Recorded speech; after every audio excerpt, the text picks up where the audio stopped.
Now we're going to be solving rational equations, and a rational equation is an equation that has a variable in the denominator. So you can see in this example, we've got x, 2x, and 3x in our denominator.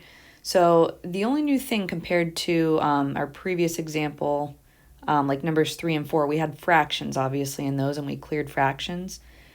So we've got another equation with fractions, but the fractions have variables in the denominator. So that's the game changer. The reason is, remember that we can't divide by 0. We know this rule, we can't divide by 0. So 1 divided by x, that first term, x can't equal 0. There's what's called a domain restriction here. So we have a restricted value in terms of what x is allowed to equal just right off the bat.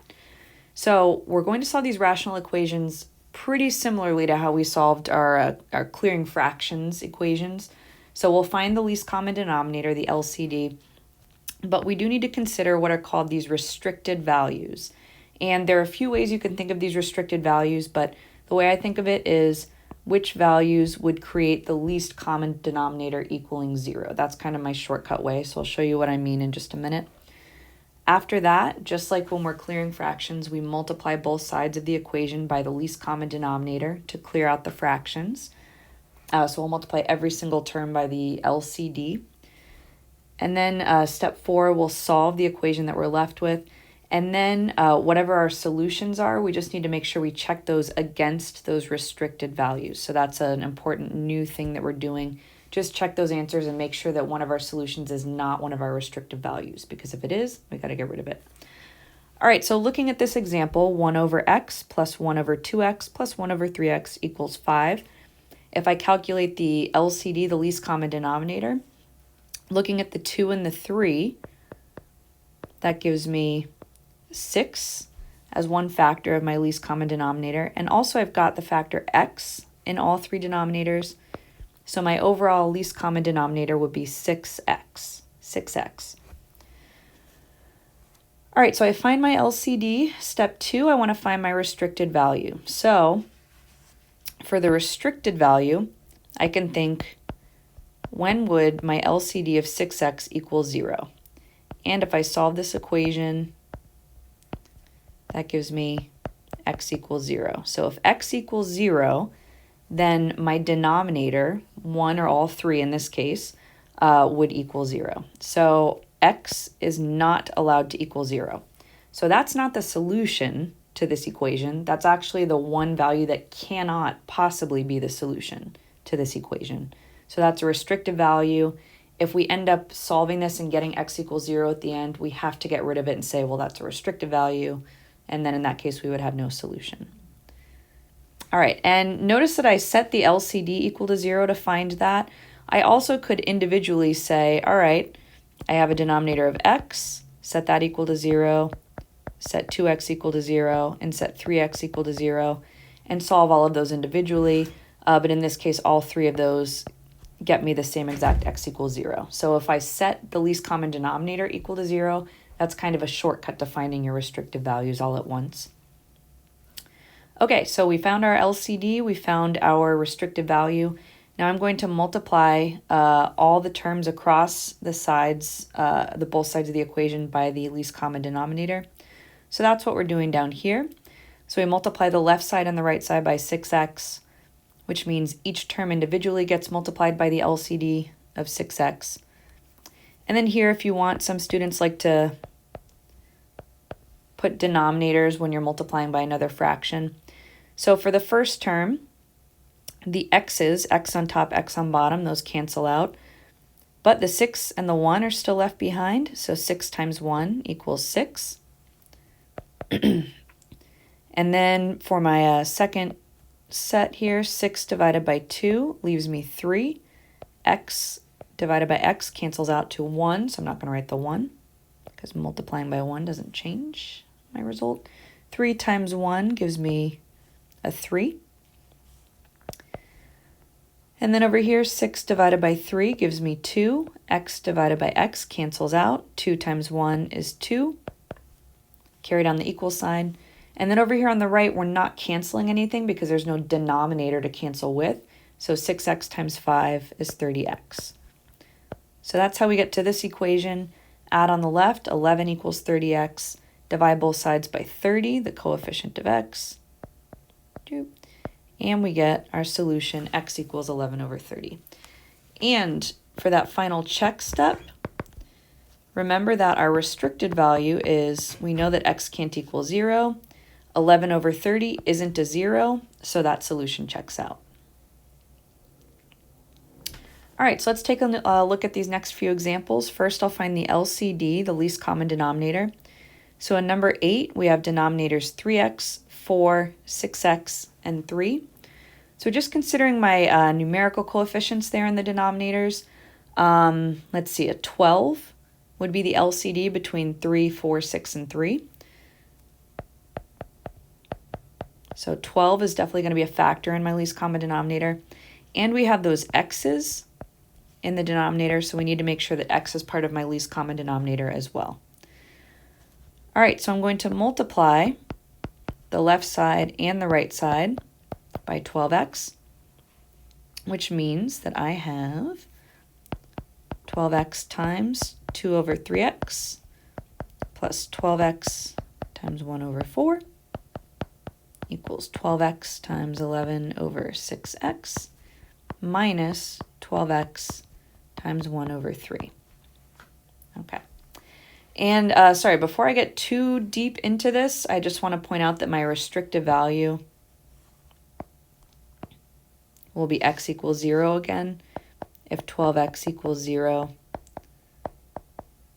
then if x equals 0, that would be the value that would create zeros in my denominators, right?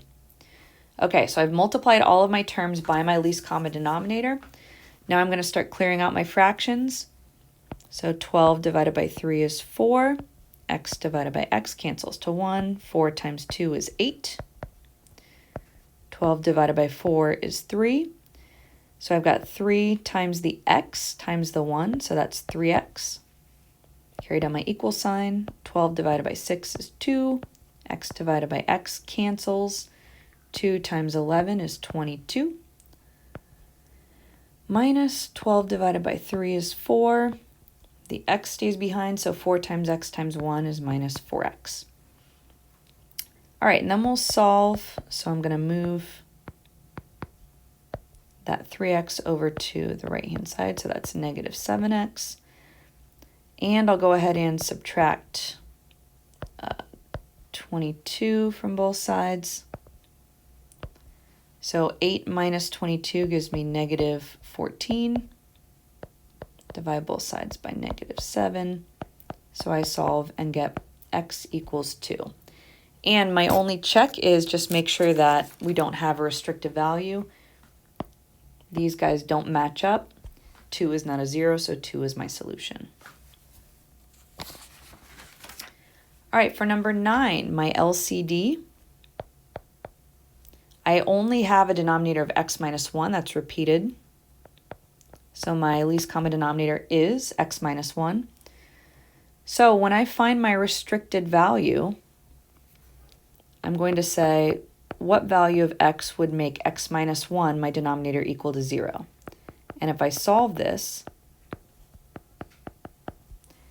a 1, if x equals 1, that creates a 0 in my denominator, right?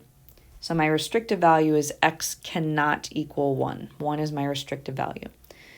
And what that means is, for example, if my denominator is 1 minus 1, I would have a 0 in the denominator. That's a no-no because I can't divide by 0.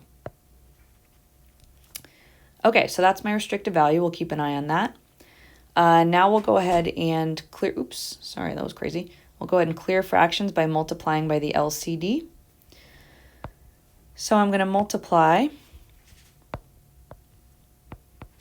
here by x minus 1, multiply the 5 by x minus 1, and then on the right-hand side, multiply that by x minus 1 as well. All right, so x minus 1, if you want to, you can stick a little 1 under there in the denominator. X minus 1 and x minus 1 cancel, so I've just got 1 over 1, which is 1. Plus 5 times x minus 1. I'll distribute in just a minute, but nothing cancels there. And then on the right-hand side, x minus 1 over x minus 1, those both cancel. 11 over 1 just gives me 11. So I have 1 plus 5x minus 5 distributing equals 11. 1 minus 5 is negative 4 plus 5x equals 11. I'll add 4 to both sides to get 5x equals 15. Divide both sides by 5, so I get x equals 3. And 3 is not 1, it's not my restrictive value, so I'm good. All right, for number 10, let's see. For this one, I'm going to want to factor. I see that x squared minus 4. And remember that x squared minus 4, I'm just going to cross this out and rewrite this as its factored form, x plus 2 times x minus 2. So for my LCD is going to have both factors in it, x plus 2 times x minus 2. The first denominator is x plus 2, that's in my LCD. Second denominator, x minus 2, that's in my LCD. And then my third denominator is both of those factors multiplied together, which is my least common denominator. So I've got all my denominators covered there. Okay, so that's my least common denominator. So for my restrictive values, if I think about when x plus 2 times x minus 2 would equal 0, I would set each factor equal to 0 individually.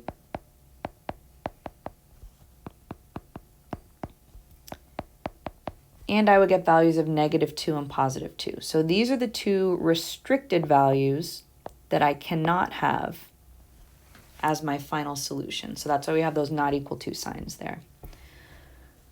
Okay, so now we're going to take this. I'm just going to write it out like this, a little bit bigger. So I'm going to take my equation and I want to multiply on both sides by that LCD. So this will look a little messy, bear with me. X plus 2 times x minus 2, x plus 2 times x minus 2, and I'll put over here, x plus 2 times x minus 2. All right, so remember we're going to cancel anything top to bottom. So over here, x plus 2 on the top, x plus 2 on the bottom cancels out. That leaves me with 5 times x minus 2. Plus sign, x minus 2 over x minus 2 cancels, so that leaves me with 3 times the remaining x plus 2 up in the numerator. And then on the right-hand side, x plus 2's cancel out, x minus 2's cancel out, so it leaves me just with 12. And then solving from here, distributing, 5x minus 10 plus 3x plus 6 equals 12. Simplifying, so I get 8x minus 4 equals 12. 8x equals 16, and divide both sides by 8. So I solve and get x equals 2. However, notice that one of my restrictive values is 2. I can't have 2 as a final answer because it's going to make this denominator equal to 0. And by the way, it would make this denominator 0 as well. So I got x equals 2, but I got to cross it out and say, whoops, now I have no answer, so my final answer is there's no solution.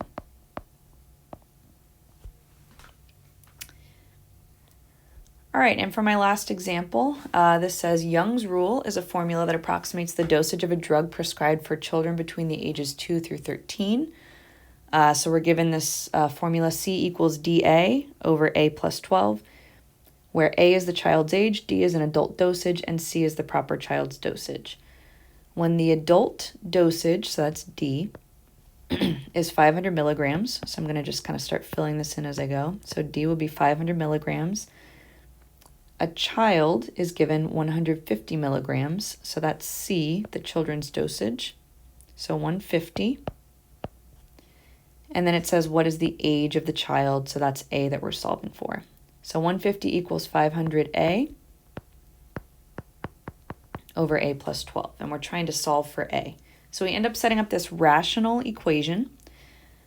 The LCD, least common denominator, is A plus 12. And by the way, our restrictive value would be that A can't equal negative 12, but negative 12 is a pretty weird age for a kid anyway, so hopefully we won't solve and get that. All right, so we're going to multiply both sides by our LCD of A plus 12. So we clear our fractions on the right-hand side, and on the left, I have 150 times A plus 12 equals 500A. Multiplying gives me 150A plus 150 times 12, which is 1800. Subtract 150A, subtract 150A. So 1800 equals 350A. And then finally, we're going to divide both sides by 350. So we want to take 1800 and divide by 350. And if we're rounding to the nearest whole number, we get approximately 5. So 5 years old. Ah, my pen is going rogue. Sorry, guys. 5 years old.